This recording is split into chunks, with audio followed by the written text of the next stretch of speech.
I'll never be able to put on enough clothes. It's much colder here than I'm used to. But that's not it. I do love beautiful clothes, but that's not it either. I'm just so afraid that you'll see me.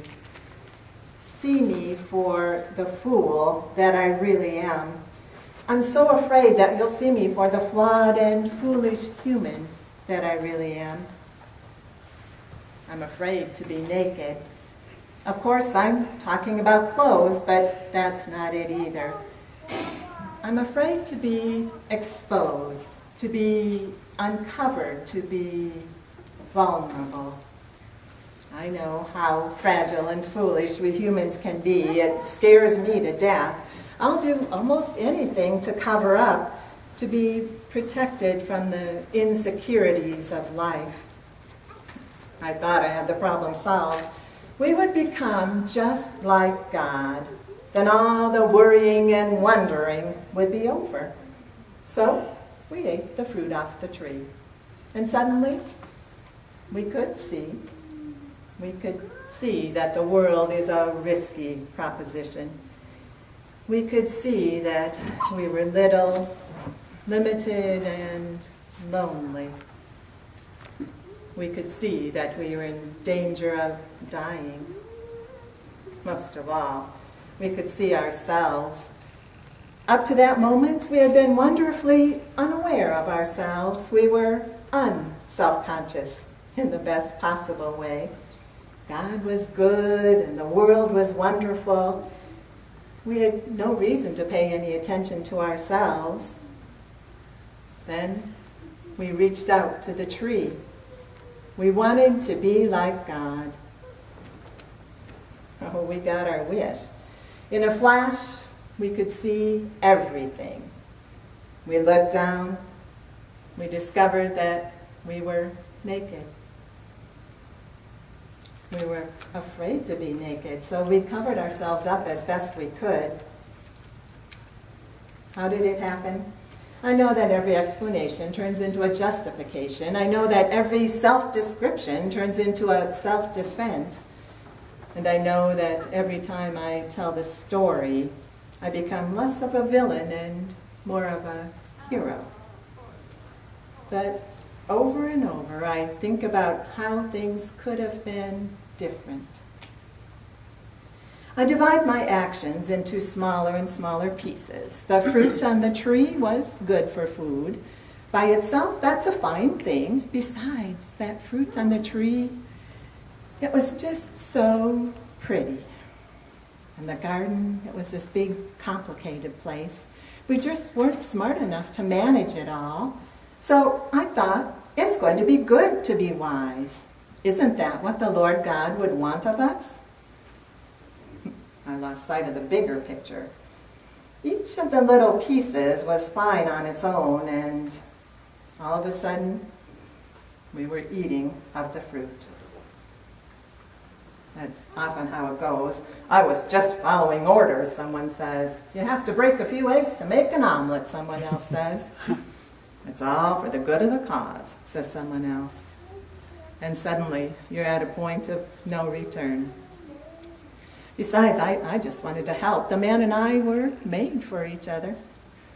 The Lord God looked at all the things in creation, and he called them all very good. There was only one thing that got the label of not good. The only not good thing was being alone. So the Lord God made us for each other. I think of the first words I heard from that man. These words were a love song. They move me to tears every time I hear them. This at last is bone of my bones and flesh of my flesh. This one shall be called woman, for out of man this one was taken. That man, he was my partner. I wanted to make life easier for him. The fruit seemed to be the perfect way to do that.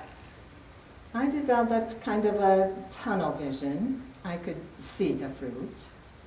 I could see my husband, but I couldn't see anything or anybody else. But there it is again. It's just so easy to justify my bad actions. Perhaps I'm defending my family or my religion or my way of life. Maybe I'm trying to punish the really bad people in the world. Maybe I just need to protect my loved one from his or her bad judgment. I might think that my views are right and that the views of others are wrong. I always begin with the best of intentions, but I end with the worst of results. Well, that's not the whole story. It's easy to come up for good reasons for what we did. We learned so quickly to play fast and loose with the truth. The first human words in the Bible are a love song. The next human words are half a lie. God told us not to eat the fruit. Did he say anything about we should touch it or not? I threw that in to make it sound even more serious. Already we were trying to have higher standards than God. That's the real problem. The serpent said, "You will be like God." That was enough for us. We were sold. Everything else was icing on the cake. We desired the fruit of the tree. It's not that desire in itself is a bad thing. The Lord God created us with all kinds of desires. We desired a relationship with the Lord God. We desired a life with one another. We desired the best for our little garden. But then our desires got off track. We stopped desiring God's love, and we started desiring God's power. Our desires became disordered, and life as we knew it came to an end. We were naked, and we knew it. We stitched together some organic underwear, and we began a lifetime of hiding from the Lord. Sometimes I can almost remember what it was like before. We walked and talked with the Lord God. The Lord God saw us clearly. The Lord God knew us through and through. Being known was a delight, not a terror. The Lord God was our friend, not our foe. Then all of that changed. No, we changed it all. The Lord God called to us, and we tried to become invisible. That seems almost funny now. There's no place that God can't see us. But this was the depth of our fear and delusion. We thought we could fool the Lord God by hiding in some bushes. We were so afraid that the Lord God would see us. We were so afraid that the Lord God would see us for what we really are. We were so afraid that the Lord God would see us for the flawed and foolish humans that we really are. This is precisely what happened. We were naked before the Lord God. Naked in emotions, intentions, actions. A songwriter has put it better than I ever could. "O Lord, you have searched me and known me. You have known when I sit down and when I rise up. You discern my thoughts from far away. You search out my path and my lying down, and are acquainted with all my ways." I thought that would be the end of it. The Lord God knows us through and through. I thought that we had opened the door to evil, a door that could never be closed. It is true that we are part of a greater battle between evil and good, sin and salvation, death and life. It is also true that the Lord God will never leave us or forsake us. At the end of our story, the Lord God made real clothing for us. Now, you might not think that's a big deal, but hear me out. God could have abandoned us to our foolishness and fear. God could have allowed us just to fend for ourselves.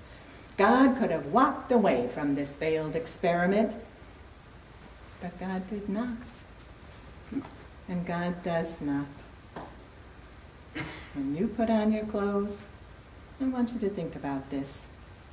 God promised that my offspring would fight the great battle and overcome the powers of sin, death, and evil. Now, I didn't know what that meant at the time, but I do now. The Lord God has put on our vulnerable human life. The Lord God has clothed us with humanity. One of your New Testament writers put it this way. Since, therefore, the children shall share flesh and blood, he himself likewise shared the same things, so that through death he might destroy the one who has the power of death, that is, the devil, and free those who all their lives were held in slavery by the fear of death. There's no point in hiding from God.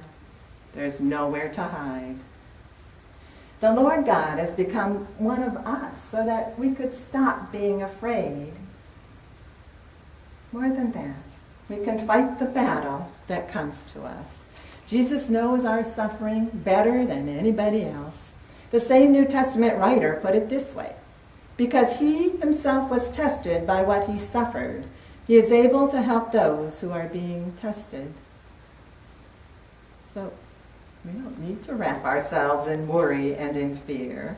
We can take off these heavy garments of sin and evil. We can stand in the white robes of righteousness. We will not be naked in the face of temptation. God sees us as we are, and he loves us back to life.